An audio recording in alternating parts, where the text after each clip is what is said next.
बिहुज था और इसके पति का नाम करदम्बासुर था। जब विवाह होने जा रहा था तो उसी अवसर पर राजा केक वहां से निकल रहे थे जहां की बारात रुकी हुई थी।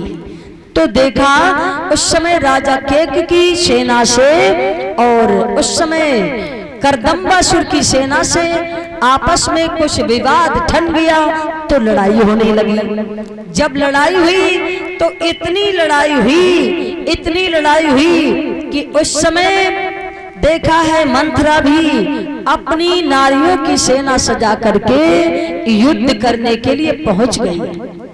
तो उसी समय जब मंथरा की सेना देखी तो राजा केक ने सोचा हमारी बेटी भी तो युद्ध कला में बहुत निपुण है। तो उनकी बेटी का नाम केकई था। उस समय उसका विवाह नहीं हुआ था और राजा केक ने अपनी बेटी केकई को बुला दिया। नारियों में घनघोर युद्ध प्रारंभ हो गया। जब घनघोर युद्ध हुआ तो उस समय केकई जीत गई, मंथरा हार गई। भक्तों, केकई ने तो उस समय देवासुर संग्राम में भी राजा दशरथ का साथ दिया था, सभी जानते हैं। ये बड़ी युद्ध कला में बहुत निपुण थी। तो इसने जब देखा युद्ध में अब तो सारी नारियों की सेना परास्त कर दी केकई ने और मंथरा को बंदी बना लिया और बंदी बना करके उसे अपनी दासी बना लिया और दासी बना के अपने साथ रखा करती थी, उनको अपने साथ रखा करती थी। और पहले कोई राजा हार जाता था तो उस राजा का दास बन के रहा करता था। युद्ध का ऐसा कुछ नियम था पहले। तो भक्तों, उस समय मंथरा आज उसकी दासी बन के रह रही है। जब रानी केकई का विवाह हुआ था तो राजा केक ने यही दासी दान में दी थी, जो मंथरा उसके साथ आई थी। और उसके उस समय दिमाग में एक ही बात केवल चलती रहती थी कि वो दिन कब आए जब इस रानी केकई से हम अपना बदला ले लें। इसने मेरा घर नहीं बसने दिया और इसका घर हम एक दिन बसते बसते उजाड़ देंगे। वो रोज ही इस बात को ढूंढा करती थी, लेकिन उस घर में कोई किसी को पराया समझता ही नहीं था। उस घर में इतना प्रेम था कि केकई को भी ये पता नहीं था कि भरत मेरा बेटा है या कौशल्या का है, राम केकई के हैं या भरत के हैं। उस घर में इतना प्रेम था आपस में भक्तों उन तीनों माताओं में। लेकिन उसके मन में ये बात हमेशा आती रहती थी, कौन दिन ऐसा आए जब हम केकई से बदला ले लें। और बदला लेने के लिए ही उसने छोटी सी बात पर केकई की बुद्धि को विपरीत कर दिया।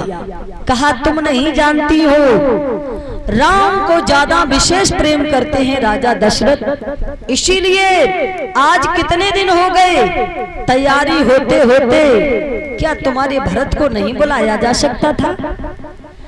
अरे कोई घर में समारोह होता है तो सबको बुलाया जाता है, फिर भरत को क्यों नहीं बुलाया गया? उस समय नाना प्रकार से समझाया है केकई को। केकई कहने लगी तेरी खाल खींच लेंगे अगर तूने मेरे घर के बारे में ऐसी बातें की तो। मंथरा करनी लो, मंथरा कहती हमारा क्या जाता इसमें, कोई बात नहीं, तुम्हारा भरत दास बनेगा, तुम दासी बनोगी, इसमें हमारा क्या जाता है, कोई बात नहीं। बार बार जब समझाया और मंथरा ने कहा कि तुम्हें मालूम नहीं, आज 14 दिन हो गए हैं राम राज की तैयारी होते होते। केकई को क्रोध आ गया, अगर 14 दिन हो गए तो मैं इन 14 दिन का बदला एक साल के बराबर लेंगे। भक्तों, इसीलिए रानी केकई ने राम के लिए 14 वर्ष का वनवास मांगा था। 2 दिन का नहीं, 3 वर्ष का नहीं, 13 वर्ष का नहीं, 12 वर्ष का नहीं, 15 वर्ष का नहीं। उस समय अमावस्या को भगवान का राज तिलक होने वाला था और 14 दिन हो गए थे राम राज की तैयारी होते होते। केकई ने कहा कि आज 14 दिन हो गए अगर तैयारी होते होते तो ये 14 दिन 14 साल के बराबर लेंगे हम उनसे बदला। इसीलिए रानी कैकेयी ने आज भगवान श्री राम के लिए 14 वर्ष का वनवास मांग लिया। भक्तों, तापस भेष विशेष उदासी और 14 वर्ष राम वनवासी।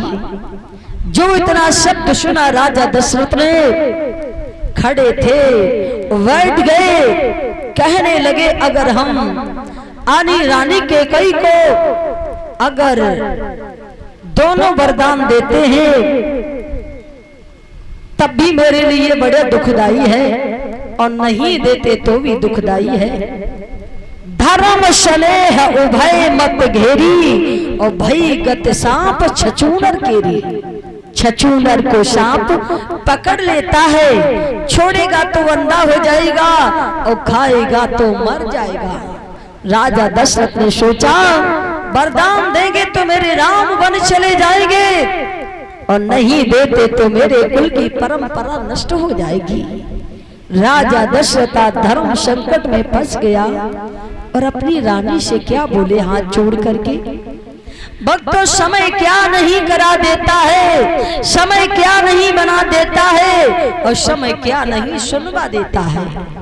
लोग जो करते सो तो करते ही हैं, और नहीं करना चाहते तो समय करवा दिया करता है। समय किसी के अधीन नहीं रहता है, लेकिन हम सबको समय के अधीन रहना चाहिए। समय किसी के अधीन नहीं रहता है, लेकिन हम सबको समय के अधीन रहना चाहिए। वही चक्रवर्ती सम्राट राजा दशरथ है, जिनके आगे लोग हाथ जोड़े खड़े रहते थे, कब आज्ञा दे तो उनकी आज्ञा का पालन करें। वही एक नारी के हाथ जोड़ रहा है, पैर पकड़ रहा है, और पैर पकड़ के एक बात कह रहा है। उस समय क्या कह रहा है, देखिए समय को।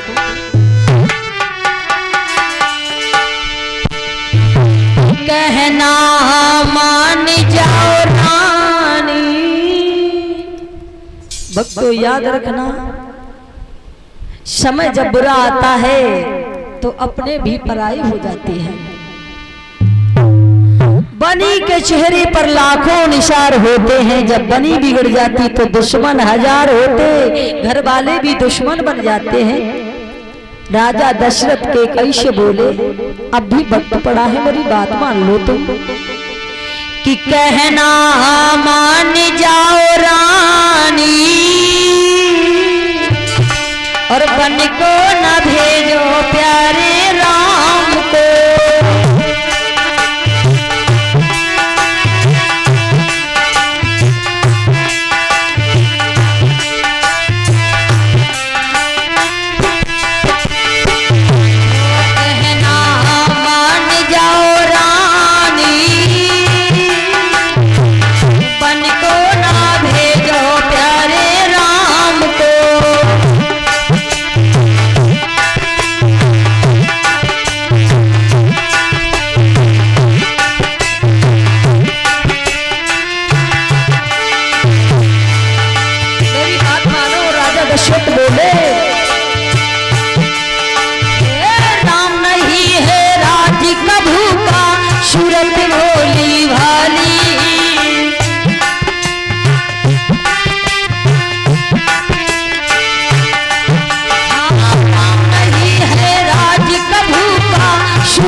गद्दी मांग लो और दूसरे वरदान से कुछ और मांग लो, लेकिन मेरे राम के लिए वनवास ना मांगो। अरे तो वरदान आपने मांगे उनको पूरा कर लो।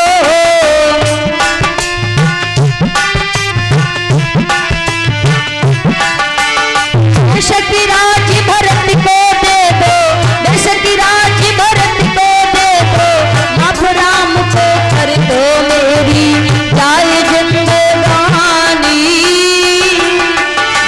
ना भेजो प्यारे राम को।